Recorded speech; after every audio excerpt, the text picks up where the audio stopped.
My daughter banned me from her wedding for her bride. At the wedding, my daughter screamed, "Get out! He doesn't want you here." At my daughter's wedding, my only child, Chloe, screamed at me in front of hundreds of guests, "Get out! He doesn't want you here." I saw her new husband, Marcus, smirk behind her, a small, vile flicker of triumph. I didn't argue. I didn't make a sound. I just looked at her face, the face I had loved for 32 years, now twisted into a mask of ugly, misplaced loyalty. I turned, my back straight, and walked out of that lavish ballroom, the sudden shocked silence of the guests following me like a physical weight. My tears, hot and bitter, didn't fall until I was safely inside my car. The next day, she called me, not to apologize. Oh, no. Her voice was bright, cheerful, utterly dismissive of the public humiliation she had inflicted. "Mom, we're back at the hotel. We had a last-minute change of plans. We're going to honeymoon at the Willows. It's so much more private and luxurious than Hawaii. We'll be there in an hour to pick up the keys. Have the guest wing ready." She demanded the keys to my mansion, the home I built, the sanctuary she had just banished me from. I smiled, a cold, precise smile, the one I used to use right before I foreclosed on a bad commercial tenant. "Of course, darling," I said, my voice smooth as silk. "What a wonderful idea. I'll have them ready for you. Drive safe." I gave her the keys, I gave her my smile, and I gave her my blessing to walk right into the trap I had already set. When they turned on the television in my master bedroom, their new life ended. Let me tell you how Eliza Shaw, a woman who built a real estate empire from red clay and iron will, handled a hostile takeover of my own family. Let me tell you about the nice video I left for the happy couple. Before we continue, I just want to say thank you for taking the time to hear my story. If you're comfortable, let me know where you're listening from and what time it is where you are. Now let me tell you my story. First, let me tell you who I really am. Because my daughter Chloe, at 32 years old, seems to have forgotten, and her new husband, Marcus, in his blinding arrogance, never even bothered to find out. To them, I am Eliza Shaw, mom, a quiet, slightly old-fashioned widow who lives in a big, intimidating house called the Willows. They see the understated elegance, the quiet gardens, the old, important-looking art, and they mistake it for old money. They think I'm a relic, a gentle woman living off a vast fortune my late husband, Robert, must have left me. They see a soft, predictable, slightly sad woman who is easily managed. A gatekeeper to a legacy, perhaps, but not a power player in her own right. A passive figure, easily sidelined. They're dangerously, catastrophically wrong. Robert was a wonderful man, a kind, brilliant architect with a poet's soul. But he was a terrible businessman. When he passed away 25 years ago from a sudden illness, he didn't leave me a fortune. He left me a small, struggling architectural firm, a mountain of debt, and a half-finished blueprint for his dream house, the Willows. I, the gentle 35-year-old widow everyone expected to crumble, did something else. I sold off the non-performing parts of the firm, went back to school at night to get my commercial real estate license and an MBA, and while raising Chloe, I took that small, indebted firm and built it into an empire. I am not an heiress. I am a developer. I am the founder and, until my recent semi-retirement, the CEO of Shaw Properties, one of the most successful and feared commercial real estate firms in the state. I didn't just survive in a man's world. I rewrote the rules. The Willows, my mansion, isn't some ancestral home passed down through generations.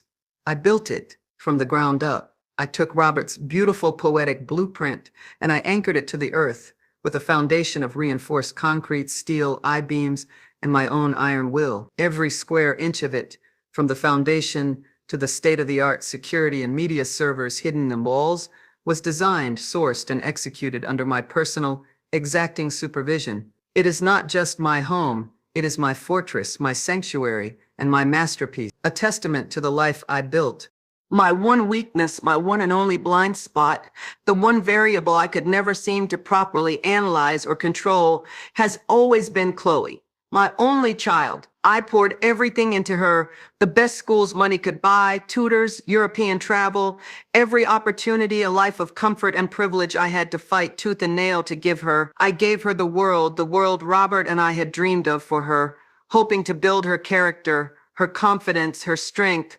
Instead, it seems I only managed to fuel her insecurities, making her hungry for a life of flashy, effortless success she felt she hadn't earned herself. She resents my strength because it highlights her own perceived weakness. Which brings us inevitably to Marcus Mark Miller. The parasite she mistook for Marcus flashed into Chloe's life 6 months ago like a bolt of lightning, all pearly white, professionally whitened teeth, boundless manic energy, and the intoxicating, addictive scent of new, fast digital money. He was a tech entrepreneur, a crypto visionary, a man who spoke in a dizzying, breathless whirlwind of buzzwords he'd likely learned from a podcast: disruption, blockchain, monetization, synergy, Web3, next level thinking. He wore suits that were a little too shiny, designer labels that were a little too large. His watches were obnoxiously oversized. He drove a leased Maserati, a car designed to scream, "I have arrived," when in fact it only screamed, "I am deeply in debt." Chloe, who worked in PR and lived in the long, quiet shadow of my tangible steel and glass success, was utterly, completely mesmerized. He was everything she thought she wanted: loud, charismatic, seemingly on the bleeding edge of the future, a man who built empires in the cloud. He wasn't the boring, grounded, methodical stability I represented. He was excitement. He was validation. He was a walking, talking Instagram filter. I, on the other hand, was deeply, profoundly, instinctively suspicious from the moment I laid eyes on him.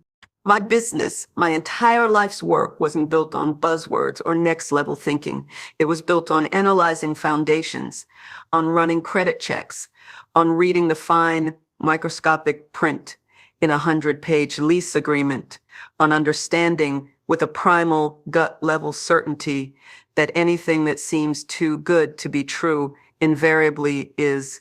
Marcus, to my developer's gut, felt like a hastily constructed spec house built on a toxic landfill, all flashy facade, designer fixtures, and a cheap particle board foundation that would crumble at the first sign of rain.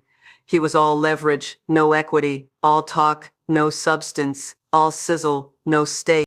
I saw, with the clarity of a structural engineer spotting a hairline fracture in a load-bearing wall, exactly how he was manipulating Chloe. He preyed on her insecurities, her desperate need to be seen as a success in her own right. He made her feel that her life, her connections, her family, specifically me, were slightly old-fashioned, a little slow, desperately in need of his next-level disruptive energy. He subtly, masterfully began to isolate her, reframing my maternal caution, my simple, probing questions. So, Marcus, what's your actual revenue model? What's your burn rate? As a tax, as negativity, as old world thinking?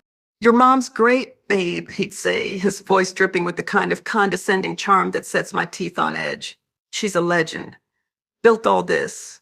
He'd gesture around my library. But she's old school, bricks and mortar. She just doesn't get the new economy, the speed of the digital world. It's okay. It's not her fault. I'll protect us from that negative energy. Protect them from me. The woman who had built everything. The woman whose old school assets he was. I had no doubt already mentally appraising.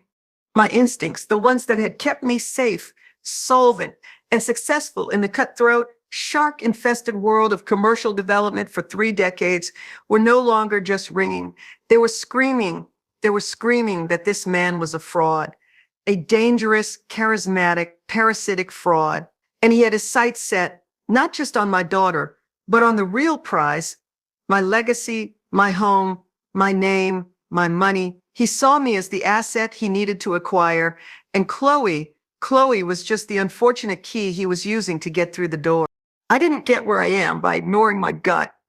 You don't buy $1 million commercial property without checking the foundation, the zoning, the environmental reports, and the seller's financials. You certainly don't let your only daughter, the sole heir to your entire life's work, marry a man you suspect is a predatory con artist without doing the exact same thing. This wasn't a time for maternal hope, for wistful thinking, for believing in the best. This was a time for professional, clinical, ruthless due diligence. I made a call. Not to a family friend, not to someone who might gossip. I called Arthur Fincher, my longtime corporate lawyer, the man who has structured my deals and protected my assets for 20 years. Arthur, I said, my voice all business. I have a new target, a man named Marcus Miller. He's engaged to Chloe. Arthur, who had known Chloe since she was a little girl, was silent for a moment. He knew what that call meant. The full workup, Eliza, he asked, his voice grave. More than the usual, I replied, my voice cold. I don't just want his credit report. I want his soul, full financial forensics. I want to know every dollar he owes and to whom, debt to income, Real assets versus leveraged illusions. I want his business dealings, his partners, his ex-girlfriends, his high school yearbook. I want to know who he talks to, what he says when he thinks no one is listening. I suspect he's a grade A fraud and I need verifiable, admissible proof, or I paused. A last flicker of maternal hope dying in my chest. I need to be proven definitively wrong. Money is no object. Discretion is everything. Understood, Eliza, Arthur said. I'll engage Harris immediately. Harris, the best, most discreet, and most terrifyingly expensive private investigator my lawyer kept on retainer. A man who specialized in financial forensics and deep-level covert background checks on high-net-worth individuals, corporate spies, and other assorted vermin. Harris was a ghost who could find anything, get anywhere. He delivered the encrypted file to Arthur, who then delivered it to me in less than 1 week. I opened the file in the secure, soundproof study of the Willows, the one room in the house with its own dedicated air-gapped server. I poured myself a steady glass of water, and I began to read. It was worse than I could have possibly imagined. The financials were a complete joke, a catastrophic house of cards. Marcus Miller wasn't a tech visionary. He was a failed day trader who had gotten lucky on one early crypto pump and dump scheme and had been desperately, disastrously trying to replicate that high ever since. He was leveraged to the hilt, drowning in debt, maxed out credit cards, hard money loans on his leased Maserati, a string of disgruntled, furious small-time investors he'd conned with promises of 1,000x returns. Even, I noted with disgust, outstanding gambling debts to some very unsavory offshore bookmakers. His company, Miller Digital Ventures, was a one-man LLC registered to a mail-drop P.O. box in Delaware with no tangible assets, no payroll, no discernible revenue stream beyond the new, smaller investors he was constantly luring in to pay off the old, angry ones. A classic, if clumsy, Ponzi scheme. He wasn't just broke, he was a walking, talking, soon-to-be indicted felony. But that wasn't the worst of it. Harris, being ruthlessly, beautifully thorough, had included digital and physical surveillance, emails, text messages, and in the final, devastating folder, video. The file was labeled MMBAR Surveillance 104425 MP4, a simple clinical title. I clicked it, my hand trembling slightly, the cold, smooth click of the mouse echoing in the silent wood-paneled study. The video flared to life on my high-resolution monitor. The image was crystal clear, perfectly stable, obviously shot with a professional-grade hidden camera in a dark, expensive-looking cocktail bar downtown. The audio was pristine, Harris's equipment filtering out the background music and low hum of conversation, focusing with terrifying clarity on the target. There he was, Marcus, my future son-in-law. Not with Chloe, of course. He was at a small, secluded table, leaning in close conspiratorially to another woman, an attractive, sharp-looking woman with predatory eyes whom the PI's notes dryly identified as his primary business partner and likely his lover, a woman named Jessica. Marcus was laughing, a high-pitched, slightly drunken bray that was nothing like the smooth, charming chuckle he used around me and Chloe. He held a glass of dark whiskey, swirling the ice, his other hand gesturing expansively, arrogantly. He looked unguarded, unfiltered, and utterly repulsive. She's just so easy, Marcus was saying, his voice slurring slightly, but the words clear as a bell, and my stomach clenched, ice cold. He was talking about my daughter, my Chloe. She worships me, Jess. Absolutely worships me. Thinks I'm some kind of crypto god, a financial genius. She'll do anything I say, sign anything I put in front of her. It's almost too easy, you know? Sometimes I almost feel bad. Almost. He laughed again, that ugly braying sound. The woman Jessica laughed with him, a sharp, cynical sound. And the mother? The old ice queen in the mansion? The dragon at the gate? Is she buying the act? Marcus took a long, slow sip of his whiskey, leaned back and smirked. That same vile, triumphant smirk I would later see at the wedding, the night he thought he had finally, definitively won. The mother, he said, his voice dripping with a calculating, dismissive condescension that made my blood run cold, is the real prize, the real bank. The girl's a fool, a useful, totally obsessed fool, but the mother, she's the one with the keys to the kingdom. Old money, that huge house, the development firm, she's the target. My breath caught in my chest. I was the target, not just my money. Me. So what's the play, Mark? the woman asked, leaning in, her eyes glittering. How do you get past the dragon? Play, Marcus said, savoring the words, clearly proud of his own perceived genius, is simple. I use the daughter to get to the mother. I marry Chloe. I become part of the family. I'm in. I'm in the will. I'm in the house. The girl is my leverage, my key. She's so damn desperate to keep me, so terrified of her mom's judgment that she'll do anything I ask.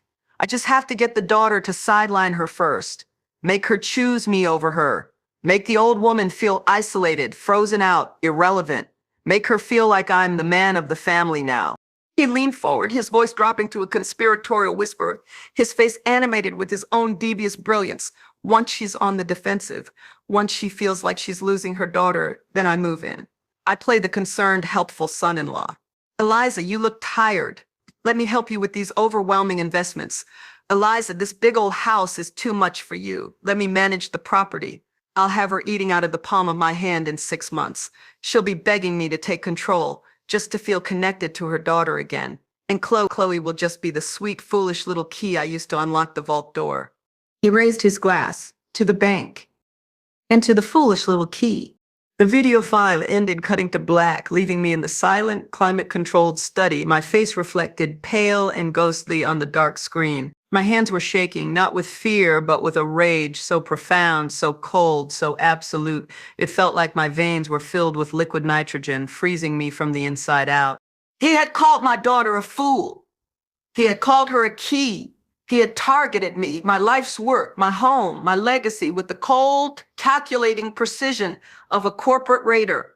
He wasn't just a fraud. He was a parasite, a predator. And he was in just 3 weeks about to legally, formally attach himself to my family, using my own child as a human shield, a willing, oblivious tool for his financial and emotional con. My daughter banned me from her wedding for her bride, was to call Chloe immediately, to summon her to the Willows, to strap her into a chair and force her to watch this video, to scream, "Wake up! He's using you! He's destroying you!" But I stopped.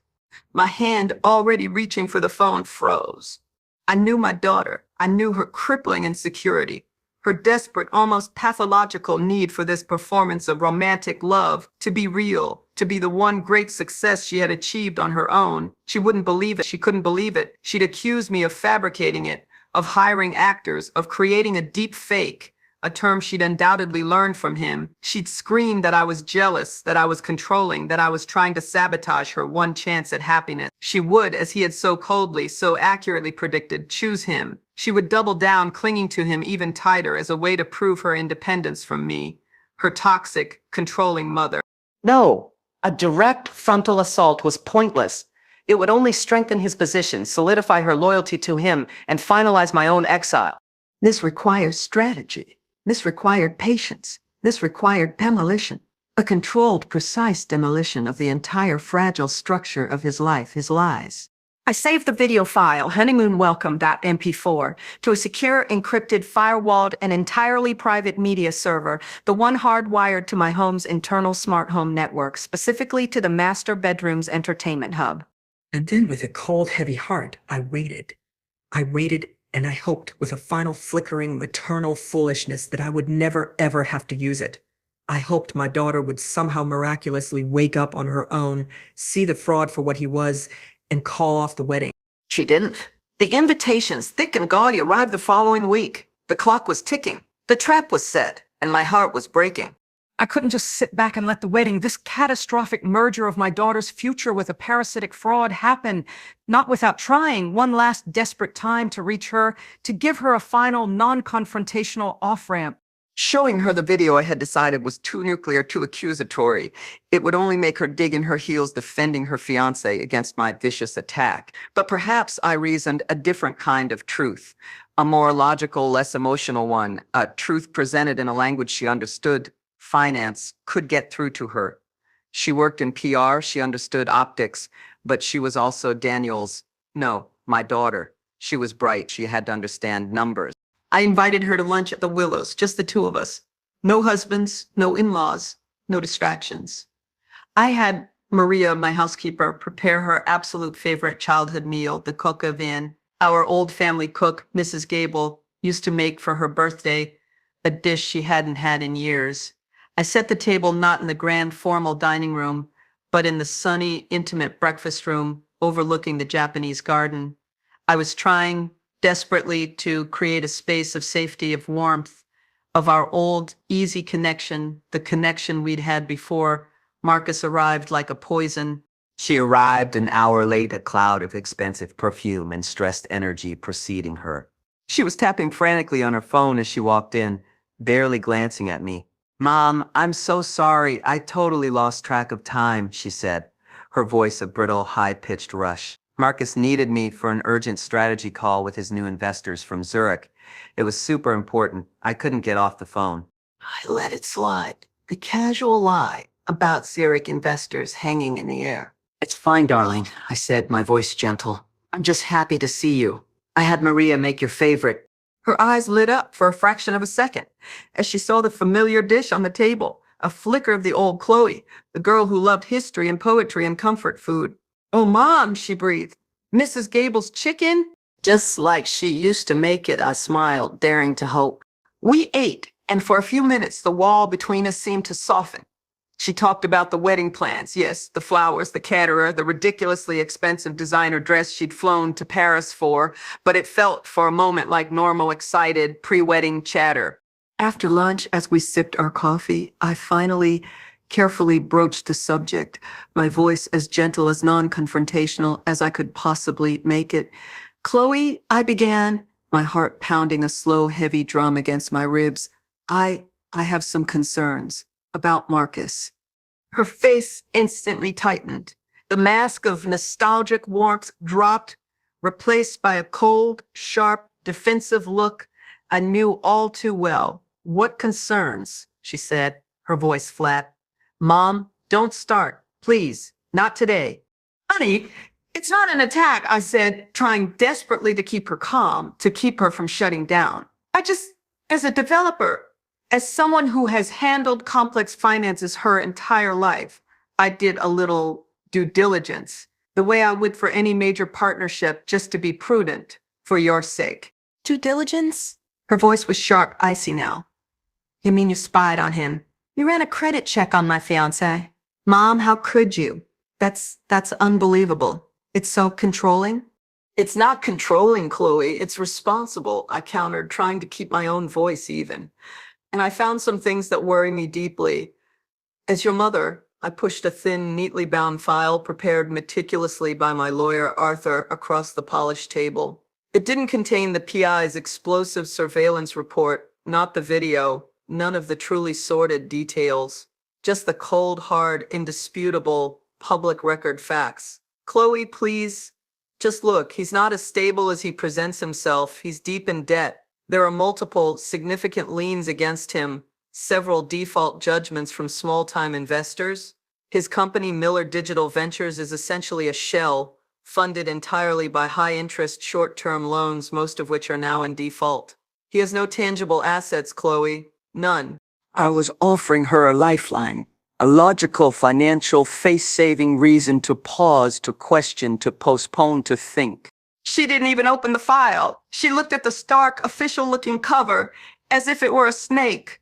Then, with a gesture of pure dismissive contempt, she shoved it back across the table, her face flushed with a mixture of profound shame and white-hot anger. "I can't believe you," she hissed, her voice trembling with a rage that felt disproportionate, almost desperate. "I finally find someone who understands me, someone who respects my ambition, someone who's building something new, something exciting, not like this old dying world of yours, and you try to tear him down. You try to destroy him with your dusty old papers." "I'm not tearing him down, Chloe. I'm trying to protect you." My own voice was rising now, the desperation, the frustration, breaking through my carefully constructed calm. "Protect me?" She laughed. A short, bitter, ugly sound I had never heard from her before. "You're trying to control me, just like you've always tried to control me. You've never thought I was good enough, never thought my choices were smart enough, and now you can't stand that I found someone who's more successful, more dynamic, more alive than anyone in your stuffy, boring, predictable world." "More successful?" I was stunned by the sheer willful blindness of it. Chloe, did you hear a word I just said? He's a fraud. He's broke. He's lying to you. He is not, she screamed, standing up so abruptly her chair nearly toppled over, her hands clenched into fists at her sides. He's a visionary. The money he owes is just leverage. It's how the new economy works. It's risk, something you know nothing about. You wouldn't understand. You're stuck in the past, Mom, with your bricks and your mortar and your histories. Her words were a physical blow, each one landing with bruising force. She was using his language, his justifications, his dismissive labels against me. He had gotten to her. Truly, deeply. She was defending him, his lies, his fraud, with a fierce, blinding, almost religious fervor. A ferocity she had never, not once in her life, used to defend me, her own mother. I am marrying him, Mom, she said, her voice dropping now to a cold, low, dangerous warning, her eyes glittering with unshed tears of rage. In 3 weeks, you can either accept that, you can support us, you can be happy for me, and you can be a part of our new, exciting life, or you can be this, the bitter, jealous, controlling old woman trying to ruin her daughter's only chance at real happiness. It's your choice. She grabbed her ludicrously expensive designer handbag from the floor and stormed out of the breakfast room, leaving the untouched financial report, the remnants of her favorite childhood meal, and my shattered, bleeding hopes behind on the sun-drenched table. I sat there utterly still in the suddenly cold, silent room, the scent of cocoa vin and betrayal hanging heavy in the air. He had been right. His prediction from the video, the one I had prayed was just drunken, arrogant boasting, got to get the daughter to sideline her first, make her choose me over her. It had just, with devastating precision, come true. She had chosen him. My heart didn't just break, it calcified. It turned into something hard, cold, and heavy in my chest. The last flicker of maternal hope, the hope that my real, smart, loving Chloe was still in there somewhere, was extinguished. The time for gentle warnings, for rational appeals, for hoping for the best was definitively, irrevocably over. I had tried to prevent the fire by showing her the smoke. She had chosen to believe it was just a fog machine. Now all I could do was prepare for the inevitable, all-consuming inferno and make damn sure when the dust settled that the only one left standing, the only one who hadn't been burned to the ground, was me, the bomb. My secret. Honeymoon welcome Bay 4 was no longer just a contingency, it was a necessity. The wedding day arrived as scheduled, like a death knell, a beautiful, sun-drenched, catastrophically expensive day for a public execution. I had received a formal, ridiculously ostentatious invitation, a heavy, cream-colored, multi-paneled monstrosity of cardstock embossed with a gaudy, unreadable gold monogram of their initials, M&C, intertwined like strangler figs. A week after our disastrous final lunch, my name, Mrs. Eliza Shaw, was printed in elegant script, inviting me to witness the sacred union of my only child to the man who was actively, openly planning to defraud us both. The hypocrisy was so thick I could almost taste it. I wrestled for days with the decision of whether to even go. Part of me, the angry, wounded, rational part, wanted to boycott the entire charade, to send back the RSVP with a curt no, or perhaps just the incriminating financial report, to deny them the satisfaction of my presence, my tacit endorsement of their toxic union. But another part, the maternal part, the part that still stupidly, hopelessly loved the girl my daughter used to be, couldn't bear the thought of not being there, of abandoning her completely on what was supposed to be the happiest day of her life, even if it was a happiness built on a foundation of lies. And perhaps a colder, more strategic part of me, the developer, the fighter, whispered that my absence would be too easy for them. It would allow them to control the narrative completely, paint me as the bitter, unstable mother who couldn't bear to see her daughter happy. No, my presence, my quiet, dignified, observant presence, would be a subtle, silent act of defiance. I would go. I would be the mother of the bride. I would perform my role with the quiet, unshakable dignity they so clearly lacked. I would smile. I would be polite, and I would watch. I would be a witness. I chose my outfit with meticulous, almost symbolic care. Not something new and flashy, which would feel like trying to compete, like playing their shallow, empty game. not something old and dowdy which would only confirm their whispered narrative of me as a dinosaur, a relic stuck in the past. I chose a classic, impeccably tailored deep teal silk suit I had owned for nearly a decade, a custom piece from a discreet London tailor. It was the suit I wore when I successfully negotiated the hostile takeover of the downtown financial tower project, the deal that had cemented my firm's dominance. It was my armor, understated, elegant, timeless, and imbued with the quiet, unassailable, almost lethal power of my own hard-won, undeniable success. I paired it with simple, significant pearls, my grandmother's, and my late husband's watch. I was not just Chloe's mother, I was Eliza Shaw, CEO, and I would not be disrespected in my own arena. I arrived at the venue, a sprawling, ludicrously expensive, almost comically opulent country club that Marcus had undoubtedly booked with borrowed money or, worse, convinced Chloe to finance, precisely on time alone. The air was thick, suffocating, with the scent of thousands upon thousands of imported out-of-season flowers, peonies in October, and the incessant, high-pitched sound of a string quartet playing a vaguely celebratory, modern arrangement. The place was swarming with people I didn't recognize, hundreds of them, all dressed to the nines, all chattering with that bright, brittle, frantic energy of people performing their social status for each other. A young and possibly thin, flustered-looking wedding planner with a sleek headset and a tablet clutched in her hand met me at the grand, flower-bedecked entrance. "Name, please?" she asked, her eyes scanning a complex digital seating chart, not even looking up. "Eliza Shaw," I said clearly. "I'm the mother of the bride." The words felt like ash, like poison in my mouth. The planner's head snapped up, her eyes widening almost comically. "Mrs. Shaw? Yes, of course. Right this way. We have a lovely seat for you." She was clearly flustered, her rehearsed professional calm completely evaporating. She hadn't been expecting me, or perhaps she had been given specific, contradictory instructions about me, about where I was supposed to be. She didn't lead me towards the front, towards the roped-off pews draped in white silk, marked with elegant calligraphy, family of the bride, family of the groom.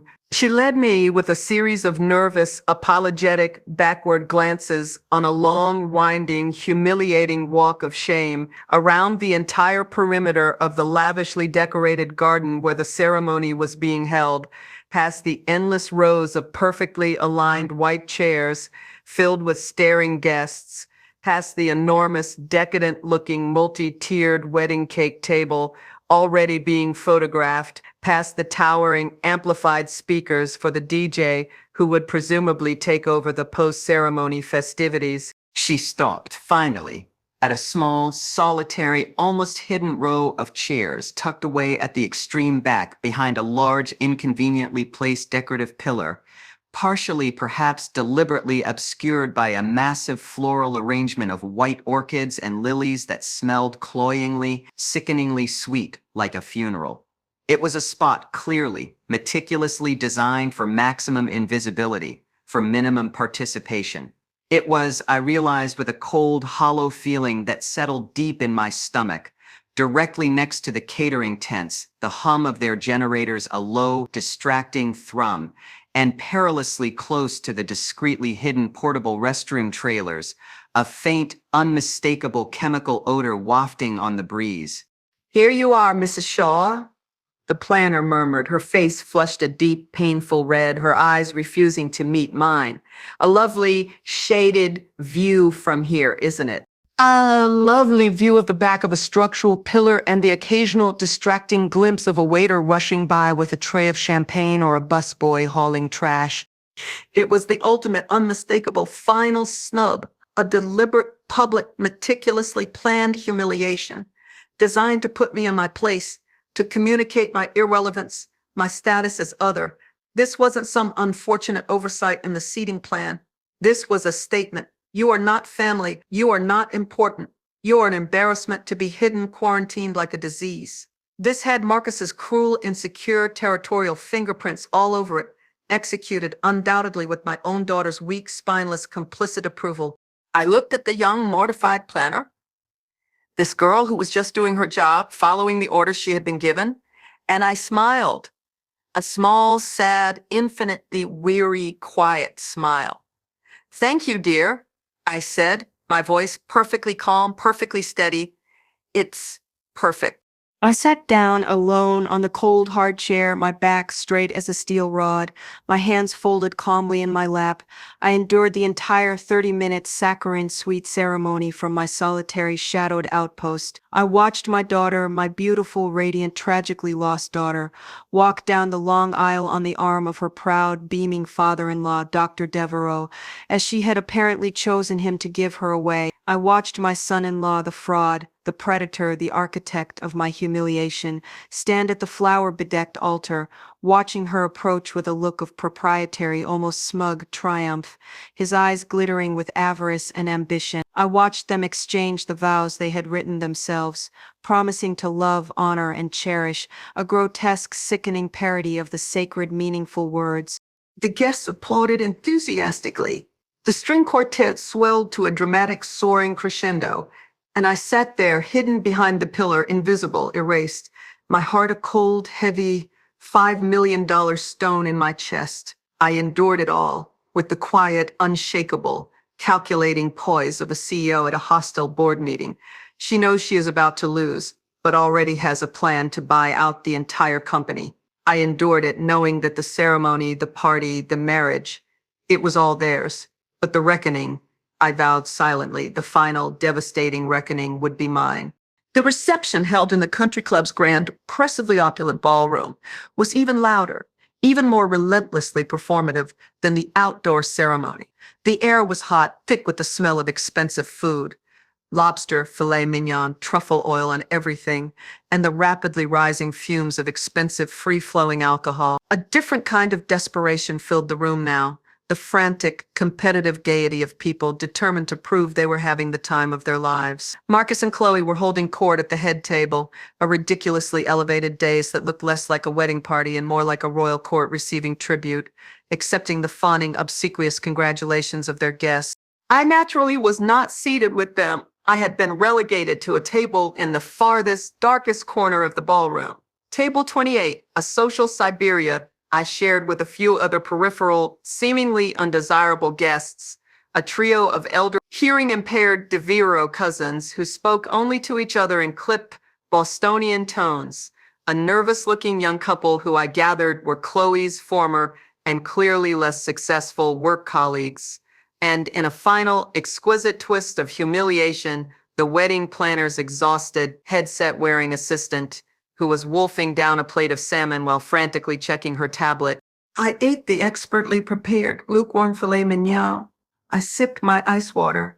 I watched, my face a carefully constructed mask of polite maternal interest, my mind a cold analytical engine, cataloging every detail, every interaction, every fake laugh, every obsequious gesture directed towards Marcus. He was in his element, holding forth, accepting backslaps, his charm dialed up to its most toxic high-beam setting.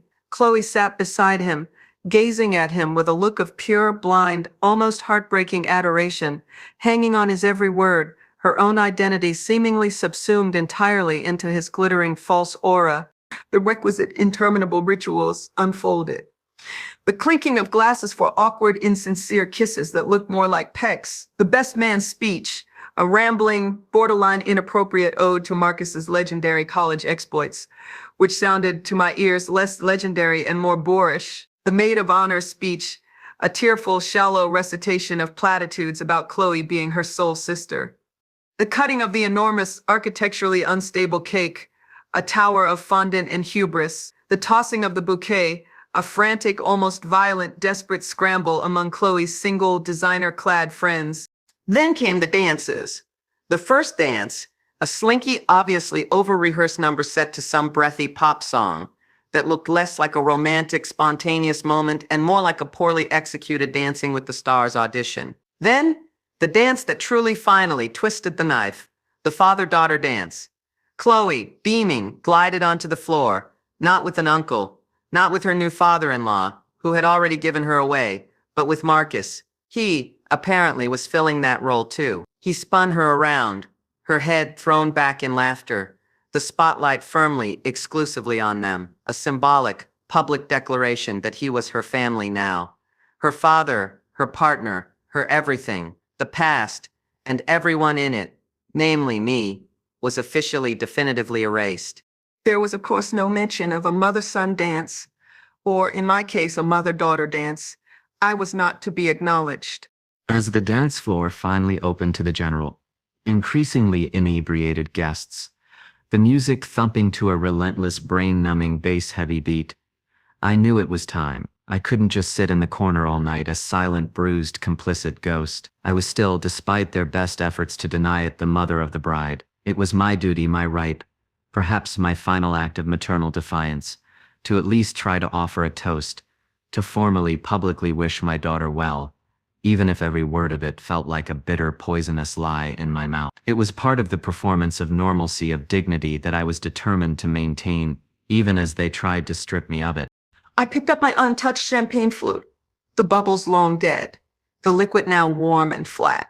I stood up, my teal silk suit feeling like armor. I began to make my way, slowly, deliberately, through the labyrinth of crowded, noisy tables, heading towards the raised dais, towards the head table, towards the microphone I knew was sitting there, waiting for the endless, drunken speeches. The journey felt like crossing a battlefield, under heavy fire. Guests turned to stare as I passed, their eyes flicking to my face. Then away, whispers erupting in my wake like small explosions. Is that her mother? Where was she sitting?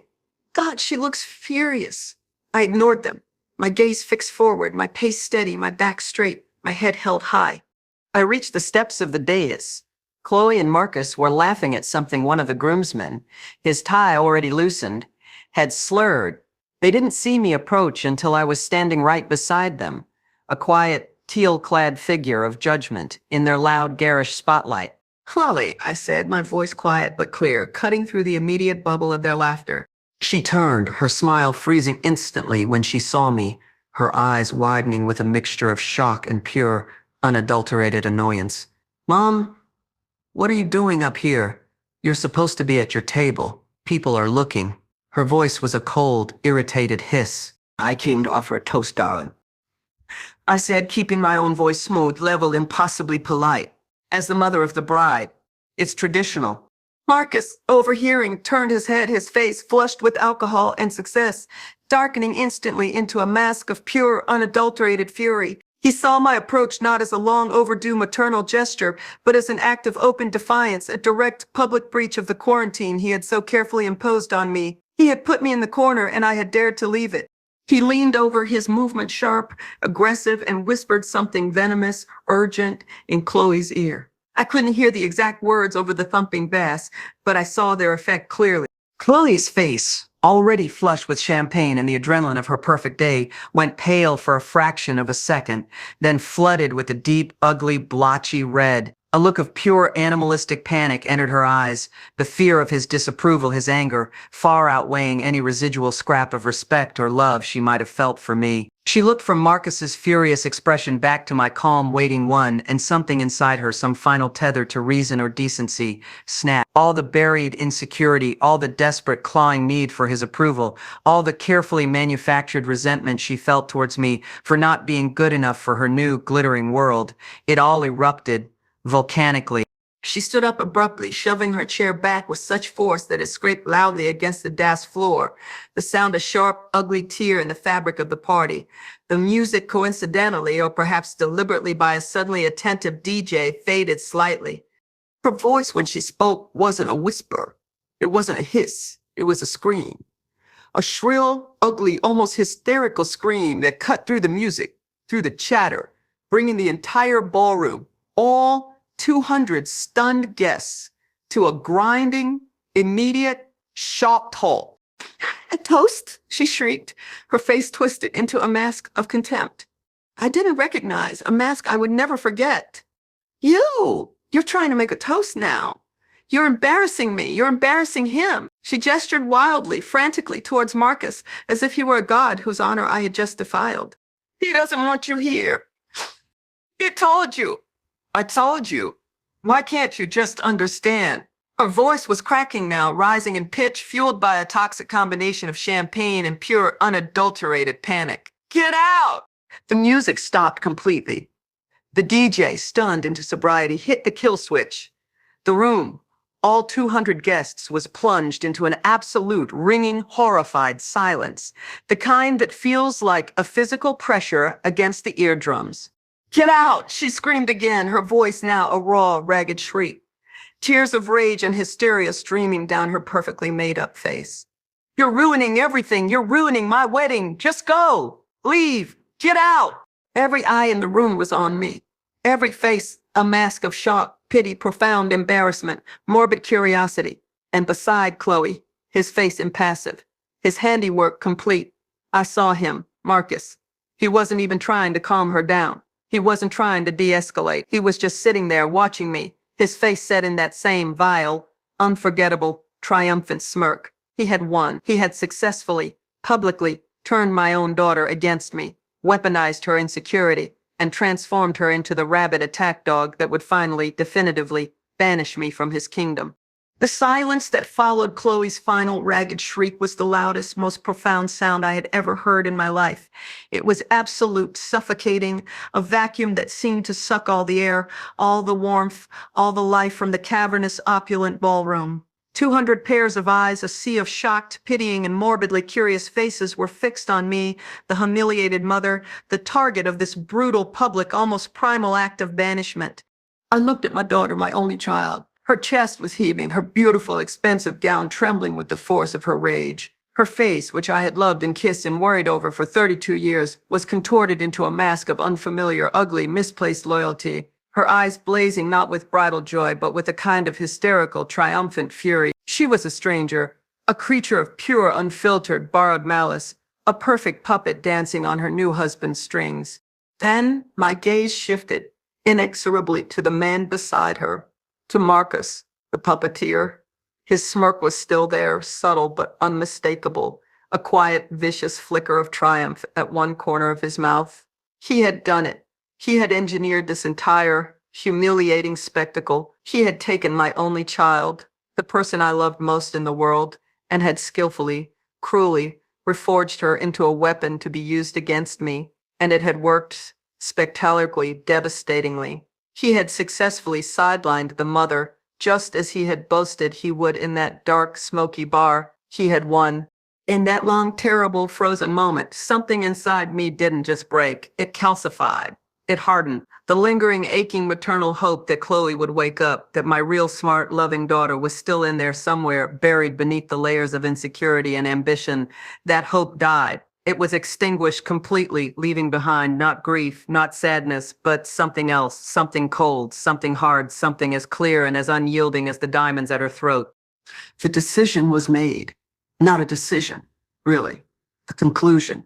A final, logical, unavoidable deduction based on the overwhelming, undeniable evidence presented.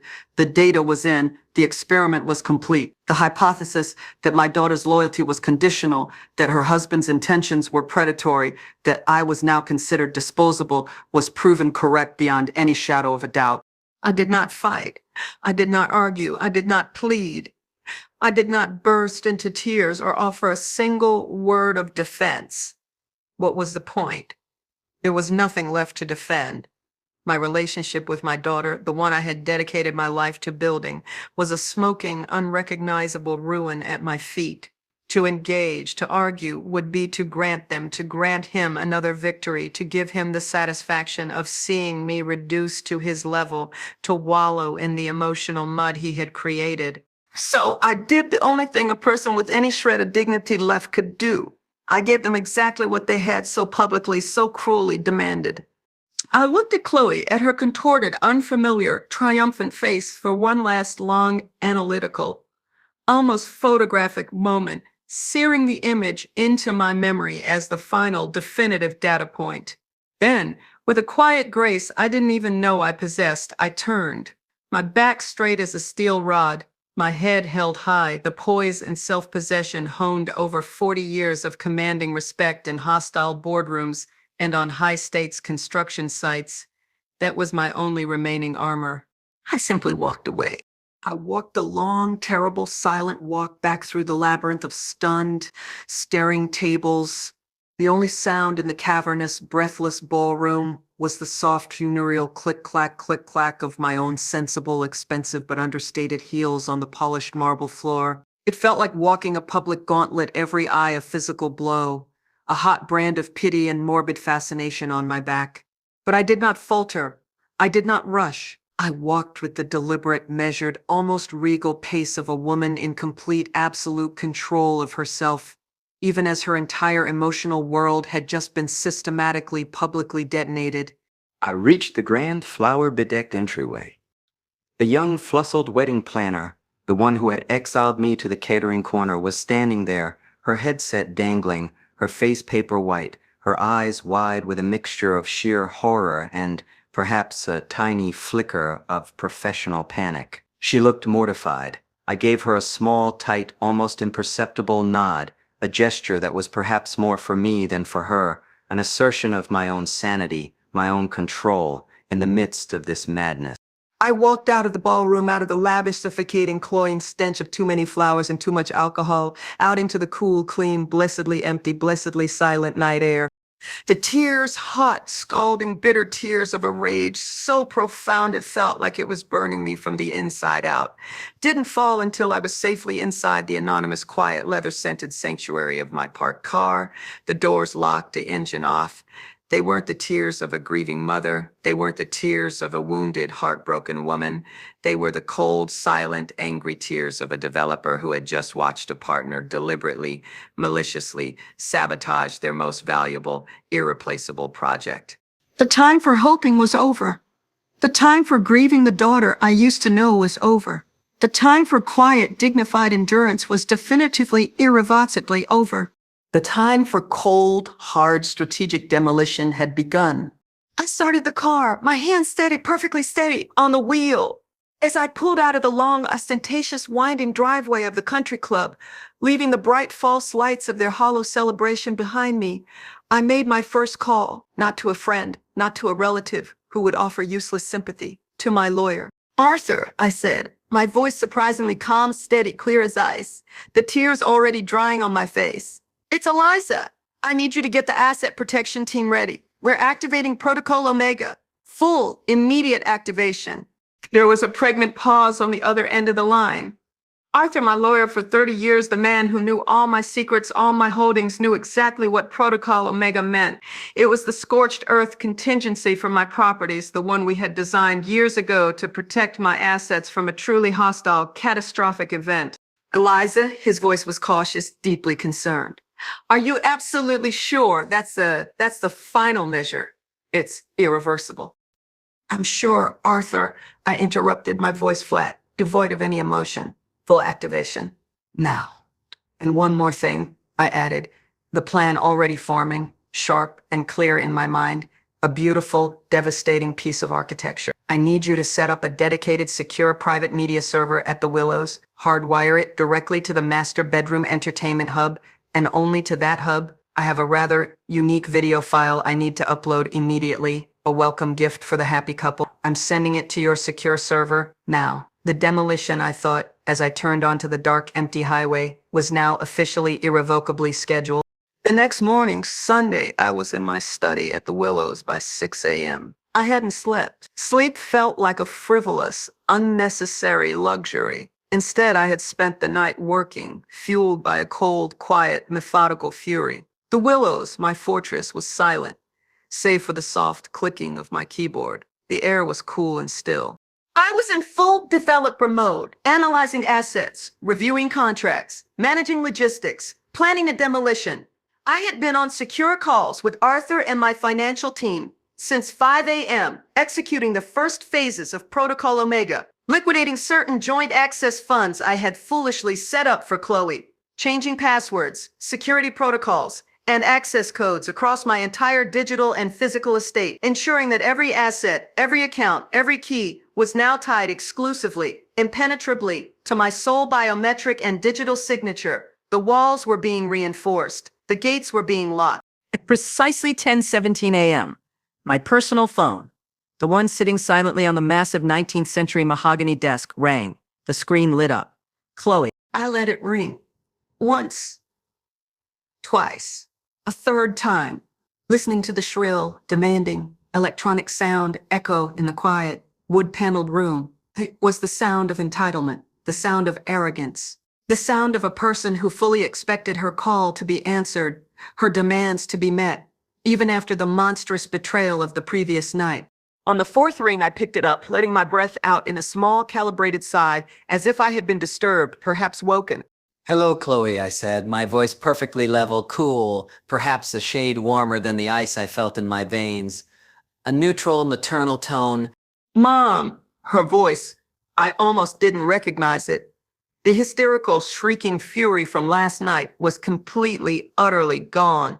In its place was a bright, breezy, almost manic cheerfulness, as if nothing had happened, as if she hadn't, just 14 hours before, publicly banished me from the most important day of her life in front of 200 people, as if she hadn't screamed at me to get out. The audacity of it, the sheer breathtaking, almost sociopathic level of denial or entitlement was stunning. It confirmed everything. She felt no remorse, no shame. She had simply reset the board in her own mind back to zero. Mom, good morning. You're up, she chirped as if we were discussing the weather. Listen, we're just packing up at the hotel, Marcus and I, and we're so excited. We had a last-minute change of plans. Oh, I said, my voice carefully, deliberately neutral. What kind of plans, dear? I kept my pen moving, making notes on a legal pad as she spoke, documenting the call. Well, she continued, the words tumbling out in a rush of self-assured, giddy excitement. We were supposed to fly to Hawaii this afternoon for the honeymoon, the big trip. But honestly, it's so predictable, so cliche, and the flight is like 12 hours long. Ugh. She laughed, a bright, tinkling, dismissive sound. And Marcus and I, we just want to relax, de-stress after all that crazy wedding drama yesterday. It was all so much crazy wedding drama. That's what she was calling it. My public humiliation, her monstrous filial betrayal. Just crazy wedding drama, like a spilled drink or a bad DJ set. The casual, dismissive minimization of her own cruelty sent another jolt of cold, clarifying rage through me. So, she announced, finally getting to the punchline, the true purpose of her call. We had the most brilliant idea. We're going to honeymoon at the Willows. Isn't that perfect? It's so much more private and luxurious than some crowded tourist trap resort in Hawaii. And it's right there. We can just move in today for the next 2 weeks. I stared, unseeing, at the intricate grain of the antique wood on my desk. She wasn't just dismissing what had happened. She was doubling down. She was rewarding herself for her own cruelty. After screaming at me to get of her rented ballroom, she was now, less than 12 hours later, demanding, not asking, demanding the keys to my home. My sanctuary, the most private, most valuable asset I possessed. The entitlement was so profound, so absolute, so breathtaking in its scope, that it was almost admirable in its pure, unadulterated pathology. We'll be there in about an hour, maybe an hour and a half, to pick up the keys, she chirped, not asking, telling me the plan. Can you make sure the guest wing is ready for us? Oh, wait, no, she corrected herself, her voice taking on an even more excited, proprietary tone. The master suite. We should definitely stay in the master suite. It's our honeymoon, after all. It's the biggest, the best. Just make sure the staff. She knew perfectly well. I didn't have staff, I had Maria, my housekeeper, who came twice a week. Make sure Maria has put out the best fresh linens. And hey, maybe you could leave out a few bottles of that really good champagne you keep in the cellar. The one with the yellow label. She was not just demanding my house. She was demanding my personal bedroom, my linens, my vintage Dom Perignon. She had, in a single breathless, incredibly entitled monologue, confirmed every worst suspicion I had about her, about Marcus, about their breathtaking, boundless, parasitic arrogance. She wasn't just a fool, as Marcus had called her. She was his willing, eager, and perhaps even more ruthless accomplice. And she had, in her spectacular foolishness, delivered herself, bound and gagged, directly, willingly, eagerly, into my hands. The trap I was setting was no longer even necessary. She was walking right up to the front door, ringing the bell and demanding to be let in, demanding to be shown to her own execution chamber. It was time to smile. It was time to play the role she had cast for me one last time. There's silence on my end of the line after her cascade of demands stretched for a long, deliberate moment. I let her request, her breathtaking assumptions just hang in the air, echoing in the quiet space between us. I could almost hear her fidgeting on the other end, her bright confidence perhaps faltering just a fraction, just a microsecond in the face of my unexpected, unnerving silence. Was she sensing a trap? No, I realized. She was just annoyed by the delay. When I finally spoke, my voice was not the one she expected. It wasn't the wounded, tearful, choked voice of the mother she had publicly humiliated just last night. It wasn't the angry, defensive, sputtering voice of a woman whose boundaries were being catastrophically violated. No, the voice I used was smooth as silk, warm, rich, almost indulgent. It was the voice I used to use decades ago when closing a complex multi-million-dollar development deal, the voice that calmed nervous investors, the voice that projected absolute, effortless control and unwavering confidence. Chloe, darling, I said, my tone as sweet and accommodating as warm honey. What a truly wonderful idea. Spontaneous, romantic. I absolutely love it. Why didn't I think of that? I could hear the audible physical sigh of relief on her end of the line, a small whoosh of air escaping her lungs. The brief, unexpected silence had clearly worried her, made her suspect she might have to fight for it. My easy, enthusiastic agreement reassured her instantly. The old woman was folding. The dragon was purring, just as they'd planned.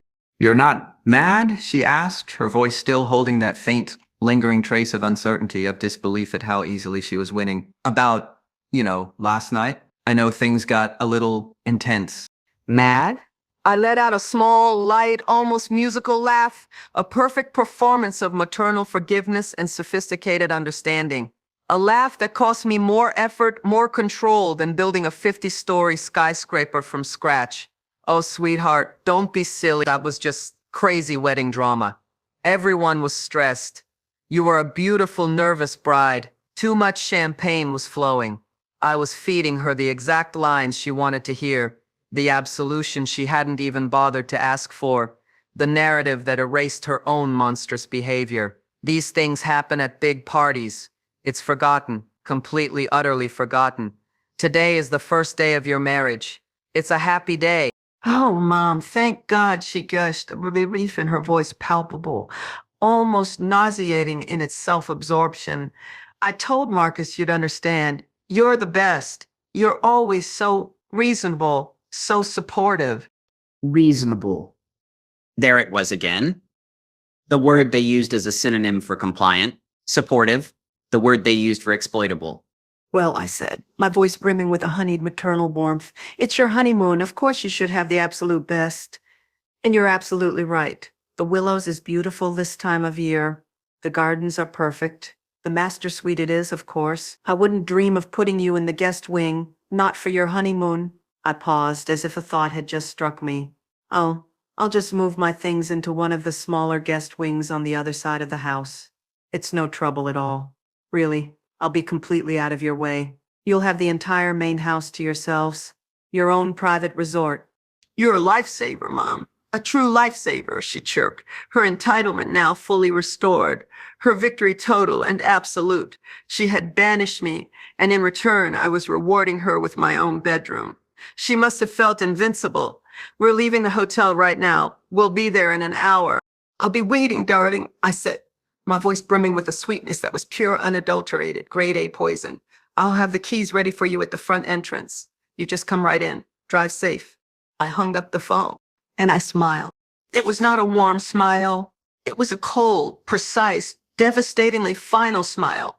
The smile of a developer who has just watched a most arrogant, most foolish opponent confidently sign a contract containing a fatal, unseen, personally ruinous non-compete clause. The smile of a strategist who has just seen their enemy, blinded by hubris and greed, walk directly, willingly, eagerly into a meticulously prepared, perfectly designed, inescapable trap. She hadn't just asked for my keys. She hadn't just demanded my room. She had asked for her own execution. She had demanded to be led to the guillotine. And I, her loving, reasonable, supportive mother, was more than happy to oblige. I picked up my internal house phone, buzzing Maria in the kitchen. Maria, I said, my voice calm and clear, can you please make sure the master suite is prepared perfectly? Fresh linens, the best ones, the fret sheets. And please, chill 2 bottles of the Dom Perignon and put them in the ice bucket by the sitting area. My daughter and her new husband are coming for their honeymoon. I want everything to be memorable. Then I made one final quiet call to Arthur, my lawyer. Arthur, I said, my voice all business now. It's Eliza. They're on their way. He's bringing her here. The package is uploaded and confirmed active on the master suite server. Eliza, Arthur's calm, steady voice replied, "Are you sure you want to proceed? This is final." "They've made their choices, Arthur," I said, looking out the window at my beautiful, peaceful garden. "Now they get to live with them. Activate Protocol Omega. Full perimeter lockdown, my personal key fob access only. Activated on my signal." Understood, he said. Waiting for your signal. The trap was set. The bait was taken. The digital bomb was armed. All that remained was for the happy couple to walk through the front door. After I hung up with Arthur, my lawyer, the house hummed with a quiet, purposeful energy. Maria, my wonderful, discreet housekeeper of 15 years, looked at me with a knowing, deeply concerned eye as she headed upstairs with the fresh, crisp fret linens. She had been with me through everything: Robert's illness and death, Chloe's rebellious teenage years, the stressful, high-stakes building of my empire. She knew, perhaps better than anyone, the dynamic between me and Chloe, and she had certainly witnessed Marcus's casual, dismissive arrogance firsthand. She hadn't been at the wedding last night, of course, but she had seen my face when I returned, seen the shattered, haunted look in my eyes, seen the cold, silent, tear-streaked rage that had settled over me in the pre-dawn hours. She knew something fundamental had broken. And now, this sudden, bizarre honeymoon visit, this demand for the master suite, she knew this wasn't a reconciliation. This was something else. "Mrs. Shaw," she'd murmured, her voice full of a loyalty I valued more than any stock certificate. "Are you sure about this? Having him in this house? In your room?" I placed a hand on her arm. "I'm sure, Maria," I said, my voice calm and steady. "I need you to prepare the suite exactly as I asked. Make it perfect. Then I need you to take the rest of the week off. Paid, of course. Go visit your sister." She understood. This wasn't a celebration. It was an expulsion, a cleansing. She nodded once, her expression grim but resolute. "The best champagne, Mrs. Shaw." "Of course. I'll leave it chilling by the bed." I walked from my study down the long, sunlit gallery filled with art that I had chosen, art that held meaning for me, to the master wing of the house. My wing, the place I had designed with Robert's help all those years ago as my ultimate sanctuary, my inner sanctum.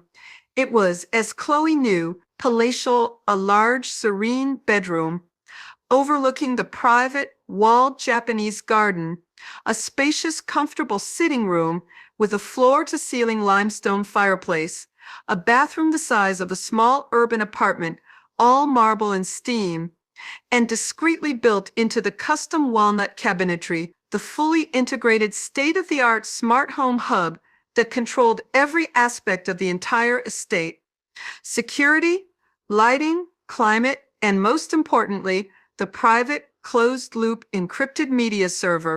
This server was my secret weapon, my final devastatingly effective line of defense.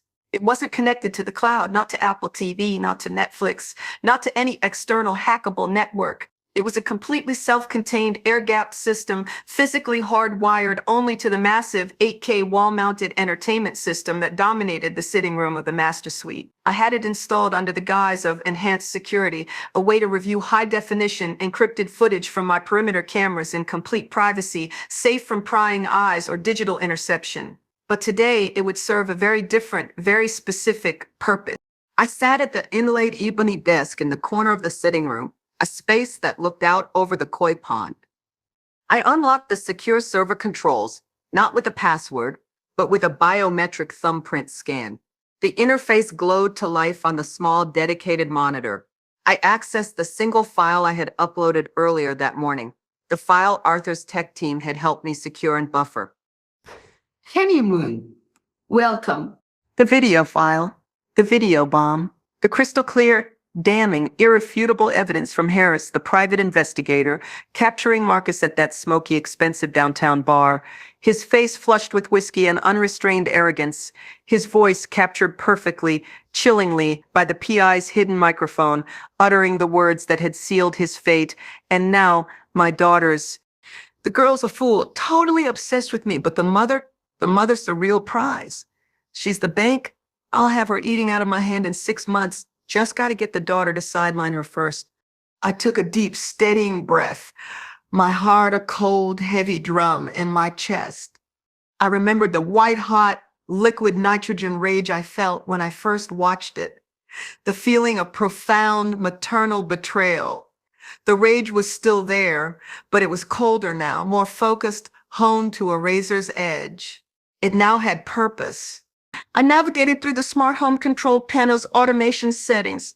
It was a simple, elegant, intuitive interface I had designed with the system engineers. I bypassed the usual welcome to the Willow screen, the one that showed the time, the current weather over the gardens, the rotating display of serene landscape art I'd chosen. Instead, I accessed the Master Suite automation settings. My fingers moved quickly, decisively, over the keypad. Trigger TV power on Master Suite Entertainment Hub.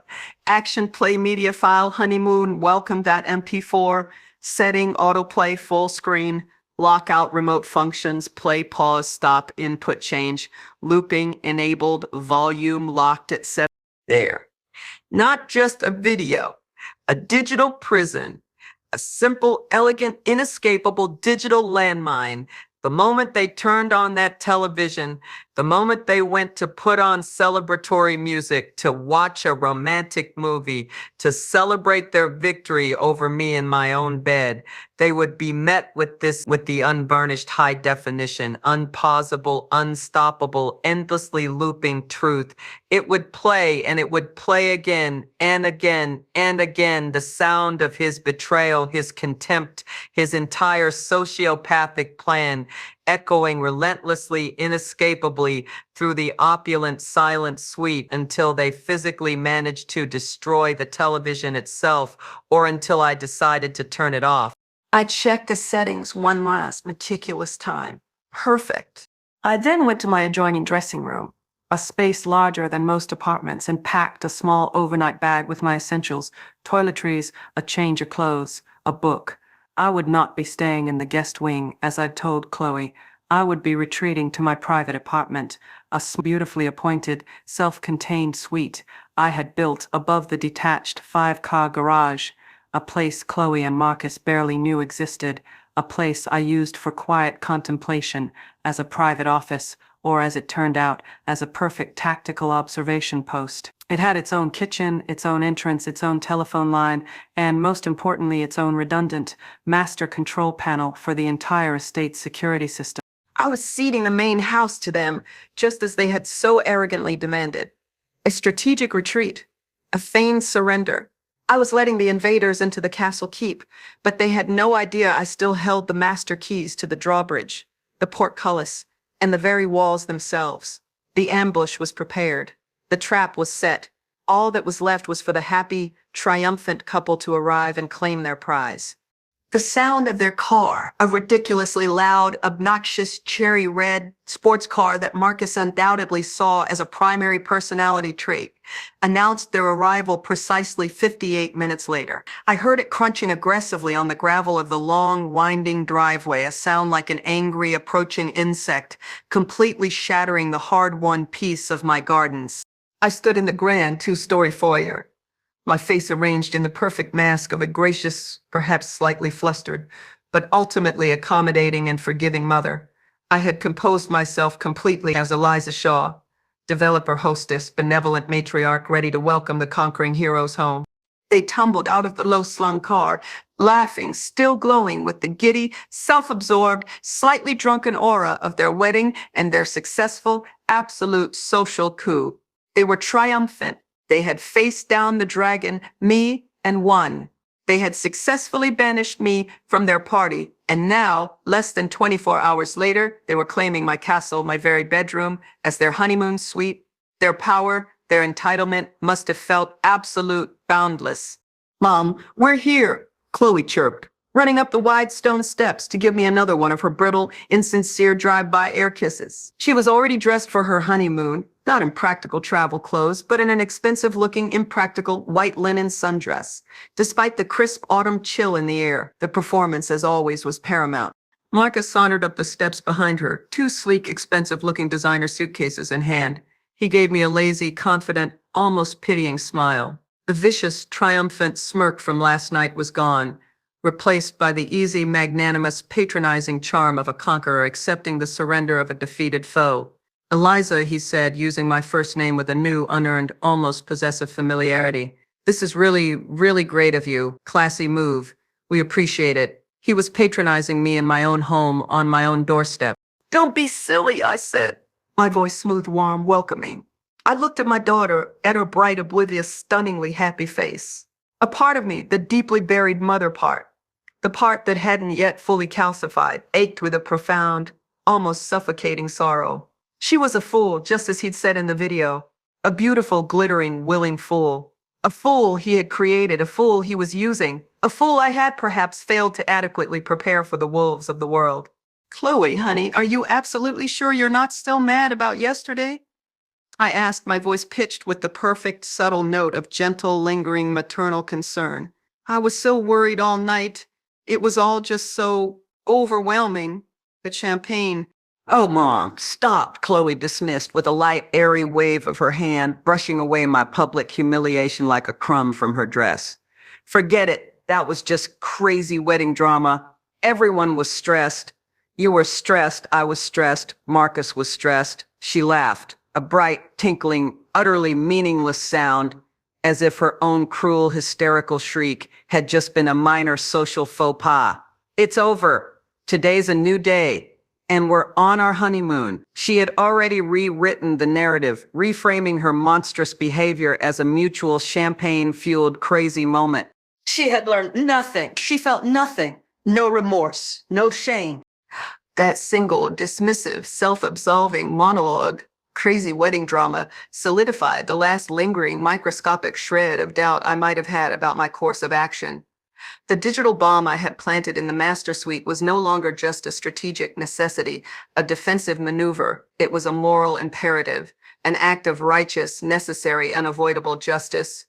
Well, I'm just happy that you're happy, I replied, my own smile never wavering, my eyes radiating pure, unadulterated, counterfeit love. And you are absolutely right. It's your honeymoon.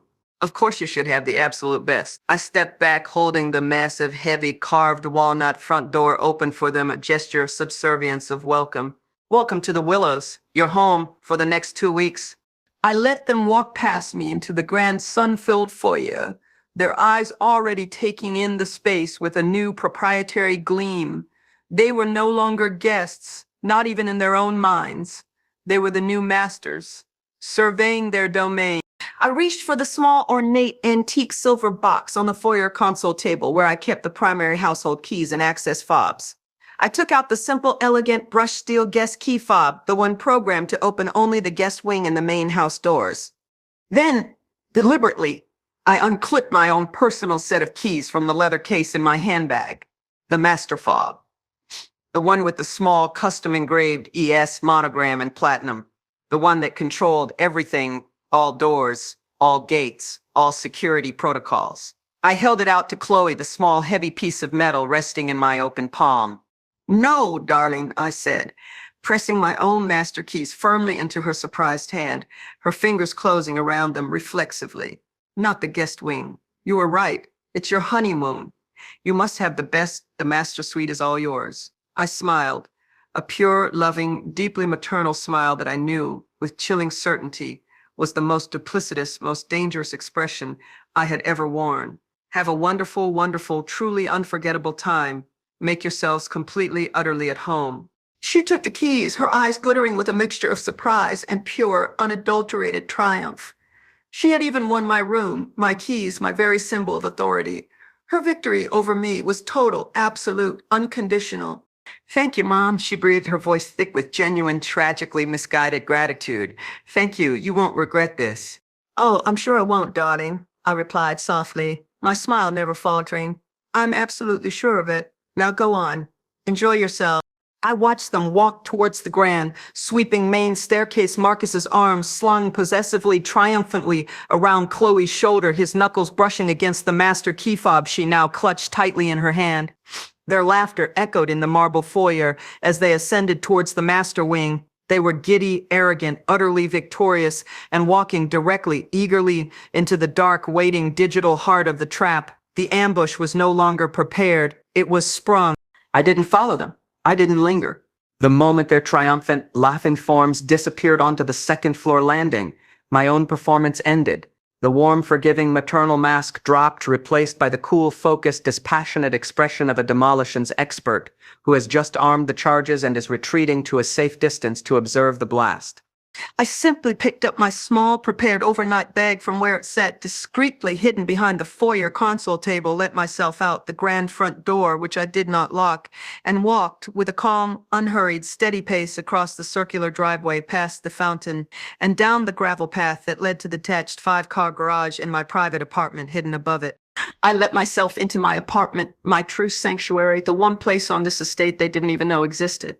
It was quiet, comfortable, filled with my favorite books, a small, efficient kitchen, and a comfortable bed. And most importantly, it had a dedicated, secure workstation tied directly into the estate's central security and smart home network. I made myself a fresh cup of strong, black tea. I sat in a comfortable, worn leather armchair in the window seat, the one that had a perfect, slightly elevated, discreet vantage point overlooking the main house, specifically the windows of the master wing. And I waited. I didn't have to wait long. Perhaps 10 minutes passed. The lights in the master wing, which had been dark, flickered on, bathing the windows in a warm, inviting glow. I could see their silhouettes moving behind the sheer inner curtains. Chloe twirling, perhaps Marcus walking, gesturing. The show was about to begin. Inside that suite, I knew exactly what they were seeing. My sanctuary. The palatial, stunning room I had designed for my own peace and restoration after Robert's death. The massive, custom-made 4-poster bed with its hand-sewn fret silk linens, the floor-to-ceiling limestone fireplace, the priceless impressionist painting, a small, quiet Renoir hanging above it, the bathroom of gleaming, book-matched Calicut marble with its steam shower and deep soaking tub, and dominating the far wall of the adjoining sitting room, the massive 90-inch 8K wall-mounted entertainment system, currently a blank, black, reflective void. I could picture the scene as if I were there, watching it unfold on a monitor. Chloe twirling in the center of the plush, hand-knotted silk rug, breathless, overwhelmed by the sheer, unapologetic scale of the luxury she had just inherited, even temporarily. "Oh my God, Marcus," she'd breathe, her voice full of awe. "It's even bigger, even more beautiful than I remembered from the tour. This is insane. This is where she lives?" Marcus, meanwhile, would be popping the cork on the chilled bottle of Dom Perignon that Maria had obediently left cooling in the silver ice bucket. The sound of festive celebratory pop would echo slightly in the large room. His arrogance, his sense of triumph, would be inflating with every passing second, fueled by the champagne, the luxury, the undeniable proof of his victory. "Now this," he'd say, his voice booming with self-satisfaction as he poured 2 crystal flutes. "This is more like it. This is the life we deserve, babe. This is how kings and queens are supposed to live. See?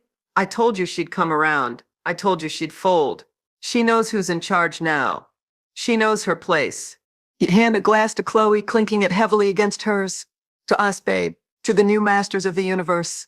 And to the bank. The bank is officially open."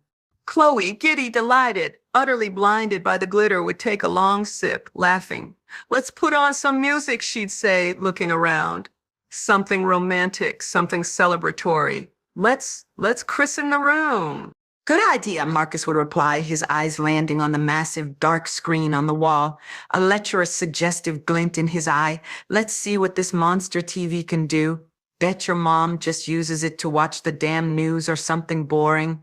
He'd pick up the sleek, high-tech, minimalist smart remote from the bedside table, the one that controlled everything. He'd feel its weight in his hand, a symbol of the power he now wielded. He'd aim it at the screen, a smug, satisfied look on his face, ready to summon music, movies, whatever his heart desired. And he'd press the power button. The massive wall-mounted 8K screen would flicker to life, instantly, silently, not with a standard cheerful welcome to the Willows menu. not with a list of music channels or streaming apps, but with the high-resolution, crystal clear, unshakably stable, hidden camera footage from that dark, expensive downtown cocktail bar. The sound would be perfect, pumped through the 16 discreetly placed state-of-the-art built-in surround sound speakers I had insisted on, filling the opulent suite with audio so clear it felt like he was standing right there in the room with them. They'd see the bar, they'd see the other woman, Jessica, her sharp, cynical face now rendered in terrifying 8K clarity, and they'd see Marcus, their Marcus, his face flushed with whiskey and unrestrained arrogance, his eyes glittering with malice, his tie loosened. They'd hear his voice, Marcus's voice, clear as a bell, echoing, inescapable from every corner of the silent, opulent bedroom, the words amplified, resonant, unavoidable. She's just so easy. She worships me. Thinks I'm some kind of crypto god. She'll do anything I say. It's almost too easy, you know? I picture Chloe's smile freezing on her face, the champagne flute stopping, trembling halfway to her lips, a look of stunned, utter, uncomprehending disbelief. What? And then the video would continue, relentless, unpausing, the volume locked, the remote functions disabled, the woman's voice sharp and cynical, and the mother, the old ice queen in the mansion, is she buying the act? Marcus's reply. The death blow, the sound of their future collapsing. The mother, his voice would boom, filling the room, surrounding them. A digital ghost revealing the terrible truth. Is the real prize, the real bank. The girl's a fool, totally obsessed with me, but the mother, she's the one with the keys to the kingdom. She's the target. I picture the champagne flute slipping then, tumbling from Chloe's numb, trembling fingers.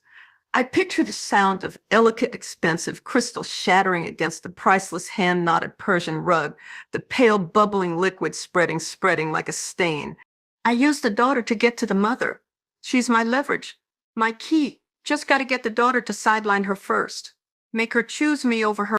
I picture Marcus, his face white, ghostly, paralyzed with a sheer, unadulterated, catastrophic terror. He'd be lunging for the remote, fumbling with the unfamiliar, complex, and now utterly useless controls, stabbing frantically at the power button, the volume, the input. But it's too late. The file is locked. The system is hijacked. The presentation is not over. Chloe would turn, her movement slow, agonizing, robotic, her face a mask of dawning, uncomprehending, soul-shattering horror, to look at her new husband, the man she had screamed at her own mother for, the man she had betrayed her own family for, the man she had just married less than 24 hours ago. And as she turns, the video having reached its devastating conclusion, would seamlessly, cruelly as programmed, start again instantly on its endless, inescapable loop, the volume still locked at 7. The girl's a fool. The girl's a fool.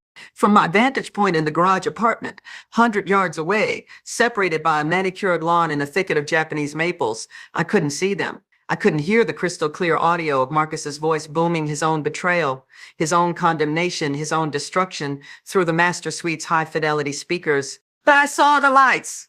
And then precisely 3 minutes after the lights in the master suite flickered on, I heard the sound. It wasn't the sound of music, certainly not the celebratory romantic kind. It wasn't the sound of laughter. First, I heard a faint, sharp, almost musical crash. A sound like delicate, expensive crystal shattering against a hard floor. The champagne flute. I smiled just a little. A small, cold, deeply satisfying smile. Then, a moment later, a new sound.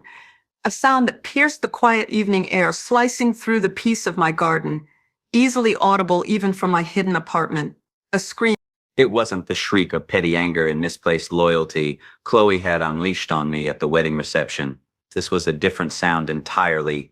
It was a raw, primal, agonizing wail, a sound of pure, unadulterated, soul-shattering betrayal. It was the sound of a heart not just breaking, but being torn apart, eviscerated, live, on television. It was the sound of a woman finally, brutally, realizing she was the fool, the key, the leverage. The nice video, my quiet, carefully aimed digital bomb, had detonated with pinpoint, devastating precision. I sat there in my quiet, comfortable window seat, and I took another long, slow, satisfying sip of my hot tea. The screaming from the main house continued for a long, long time, rising and falling in terrible, agonizing waves, punctuated by the muffled, percussive sounds of what might have been things being thrown, perhaps against the wall where the television was mounted, perhaps at Marcus himself. My personal phone, the one sitting silently on the table beside me, buzzed, vibrating gently against the wood. I looked at the screen. It was a text message precisely on schedule from Arthur, my lawyer, my executor, my steadfast right hand in all things. Miss Shaw, the message read, his tone precise, professional, devoid of emotion, even via text. As per your 6:07 p.m. standing instruction, Protocol Omega is now fully active. The perimeter locks on the main house, including all exterior doors and the main gate, are now remotely engaged and slaved exclusively to your personal key fob. All other fobs, including the master fob you provided to your daughter, are now deactivated. They are, as you requested, trapped inside the perimeter. He continued. Furthermore, as per the security system's default high alert settings, which you authorized me to activate, the high resolution, encrypted audio feed from the master suite sitting room, triggered by the sustained high decibel acoustic event, the screaming, is now being securely, legally recorded and streamed directly to our private server for documentation purposes. Shall I contact the local authorities and report a potential domestic disturbance or trespassing as per our earlier discussion? I looked across the manicured lawn at the beautiful, light-filled, architecturally stunning mansion that was now effectively a luxurious, inescapable prison for its two new warring, newlywed inhabitants. I could still hear the faint, muffled, agonizing echoes of Chloe's anguish, now mingled with what sounded like Marcus's desperate, shouting denials. I typed my reply to Arthur, my fingers steady, my mind cold, clear, and utterly resolute. Not yet, Arthur, I wrote. Let them enjoy the honeymoon suite and each other's company for a little while longer. Let them fully absorb the presentation and its implications. An entire night, perhaps. Let them discuss their future. I paused, thinking, then added a final decisive instruction for the morning. I'll let you know when it's time to take out the trash. I put the phone down. I turned my gaze away from the house, towards the peaceful, darkening woods at the edge of my property, where an owl was beginning its nightly call. The reckoning had begun. The foundations, I knew, were crumbling spectacularly, and I, Eliza Shaw, was about to oversee the most satisfying, most just, and most personally necessary demolition of my entire career.